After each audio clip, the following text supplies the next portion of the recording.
За тэгвэл үеийнгийн дээрлэхэлтийн хэрэгт анхан шатанд өрөвтэй арга хэмжээ авдаггүй, хариуцлага тооцох механизм, сул хохирлыг барагдуулдаггүй зэрэг нь энэ төрлийн гэмт хэрэг гарах хүүхдүүд нуунд харагдуулаад өнгөрөх шалтгаан болж байгаа юм.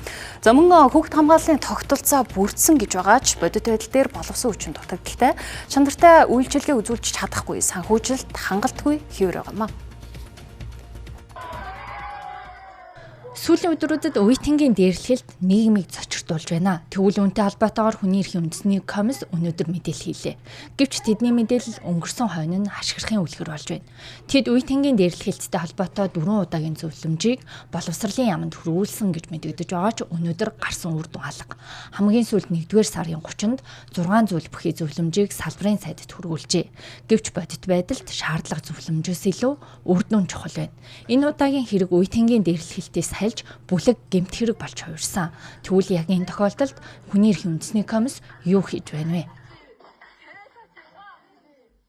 За энэ хүүхд хамгааллын тогтолцоо ажиллаа хийж гэнэ үү, зохистой хийж гэнэ үү гэдэг дээр нь бид нэр хяналт тавьж ажиллаж байгаа. Хүний эрхийн үндэсний комиссийн баримталж байгаа нэг зарчим бол нэгч хүүхдийн эрхийн зөрчил, нэгч хүний эрхийн зөрчлийг өнгөрөөхгүй гэдэг захим орчин дээр гарч байгаа олонний анхааралд орж байгаа асуудал бүрийн араас бид нэр тодруулдаг, мэдээлэл авдаг, шаардлагатай бол мэдээлэлээр бүртгээд шалгах ажиллагаа явуулдаг.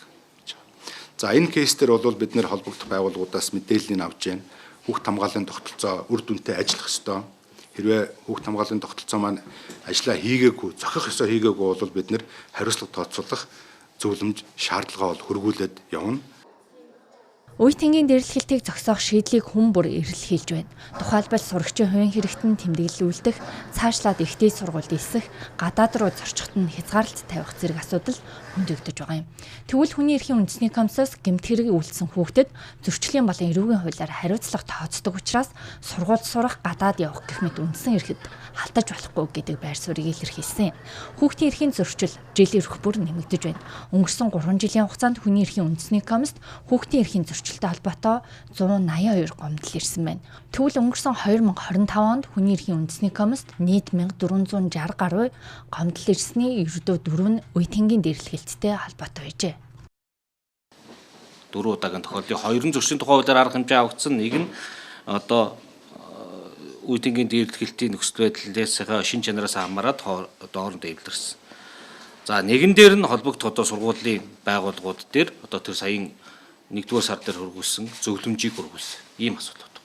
Өөрөөр хэлбэл энэ үеийнгийн дээрлэхэлттэй холбоотой түрүүнээс комисшиг гишүүн танилцуулсан гомдол гаргагч одоо холбогдоод байгаа одоо хохироод байгаа иргэдийн зүгээс хамгаалтын арга хэмжээ бас дутмаг байгаа учраас гомдол гаргаад явах энэ одоо кейс тохиолдол нь бага байгаа. Хүүхэд хамгааллын тухай хуулийн хэрэгжилт хангалтгүй байна. Өнөөдрийн энэ үйл явдал бол хүүхдийн асуудлыг үргэлж хойш тавьж ирсний хор уршиг юм. Хүүхэд хамгааллын асуудал зөвхөн эцэг их сургуулаар хязгаарлагдахгүй, олон салбарын хамтын ажиллагаа чухал. Нөгөө талаас хүүхэд хамгааллын чиглэлээр үйл ажиллагаа явуулдаг байгууллагуудаас хариуцлага нь их шаардлагатай байна. Мөн насанд хүрсэн хүн бүр хүүхдийн өмнө үүрэг хүлээгч юм. Иймээс томчууд бид өөрсдөө хүүхдүүдтэй зөвөр үлгэрлэж, хүчирхийллийн бус аргаар асуудлыг шийдэхэд туслах хэрэгтэй байгаамаа. Түүнчлэн хэрэг гарсны дараа асуудлыг сөхөх биш, гарахаас урьдчилан сэргийлж ажиллах нь хаанаа чухал байна.